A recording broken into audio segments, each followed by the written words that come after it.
Okay, so we're here with Roman, Hey. the HyperTron stand. So HyperTron is a groovebox for iPhone and iPad that can be downloaded for free. It's a sampler, synthesizer, drum computer step sequencer. I just give you a short demo of some things that you can do with it.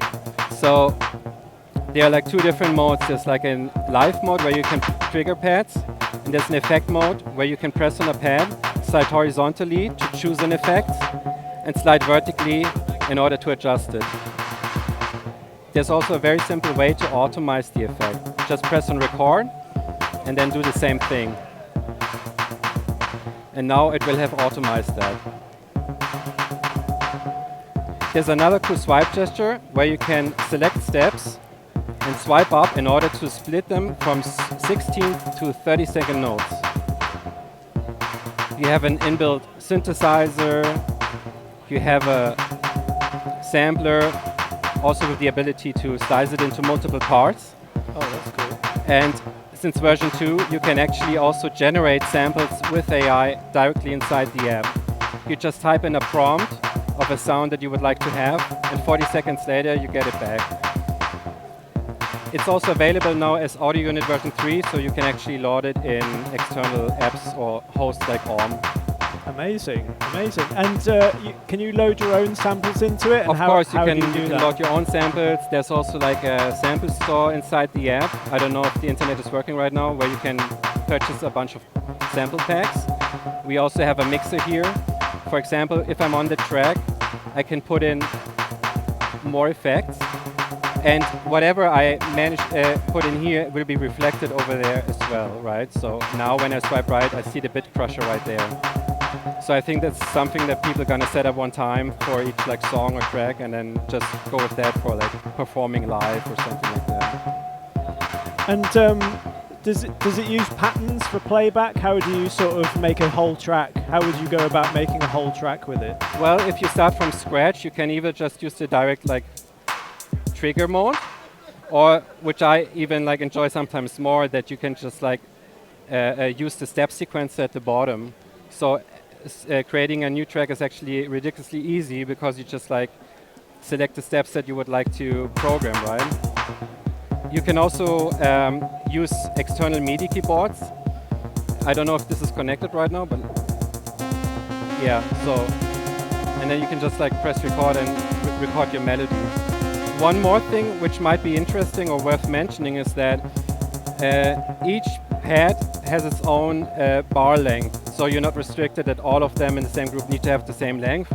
But the hi-hat could have 16 bars, while the kick still just has 1 bar, for example. And one other cool thing is you have takes on the left side, which you can just like duplicate with drag and drop. So I can just like copy and paste it like that and change the step sequence. And now I can switch between them easily, which might be very handy if you want to have like a different bass part somewhere or something like that. And on the right side, there's groups. It's the same procedure. I can just like copy and paste a group with drag and drop.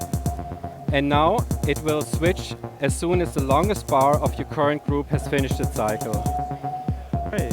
And is there any limit to sort of how long you can record on playback samples for? Yeah, there's actually a 40-second limit. Which is due to the way they're processed inside, because you actually have like a time stretch, a way to time stretch samples in this menu here. So I can also make it slower, right? Or I can change the pitch over here. Yeah. And what can you tell us about the synthesizer? So it's like a monophonic synthesizer. It has like 2 LFOs, 1 oscillator, and you can just easily go about things with that. And it also has like an arpeggiator, and you have like different octaves, and also can change the direction, right?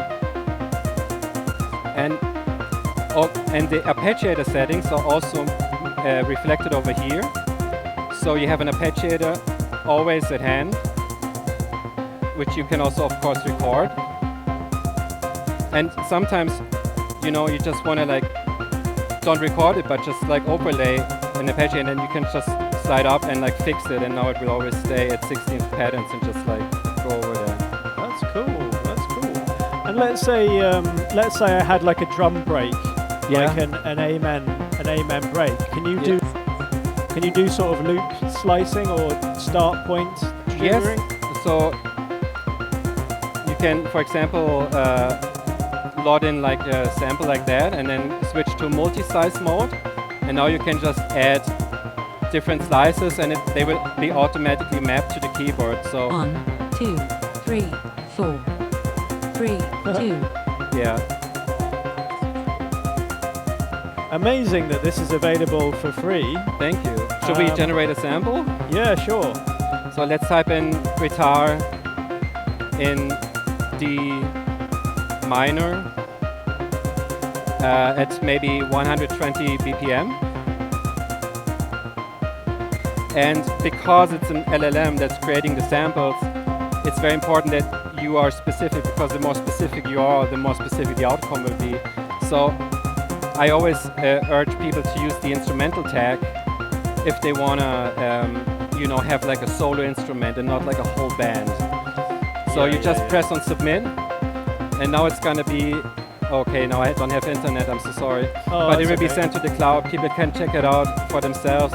40 seconds later, they should receive the sample and can just go from there. Amazing. And they can also use their own samples. Of course, yeah, in the Pro version, yeah. Great, okay.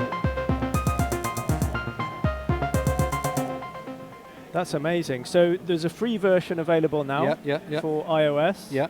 And yeah, what are the other options that people have? So there's like a free version, and then there's like an upgrade for $4.99. You can purchase the Pro version. It's a one-time purchase because I'm not a big fan of subscriptions. And the Audio Unit version 3 extension is an extra $2.99, and there's some sort of like complete bundle where you can have them together, plus some AI credits that you can use. But when you register for free, you also get like a bunch of AI credits that you can use just to try it out.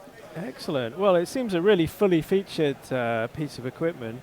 Just one more question about MIDI. Can you send MIDI out to anything else? Well, actually, you can send MIDI out for each track. Here you have a MIDI channel that you can assign it to, right? So maybe you want to have like this one going there, and then it will just like be output over there. In the Audio Unit extension, you also have multi-output, or the option to route different outputs to different outputs in the environment in Aum. So you can just put the kick and clap into one bus, and then like have the synthesizer and bass on another one. Really nice. Well, thank you so much for sharing that. Thank you. Really appreciate it.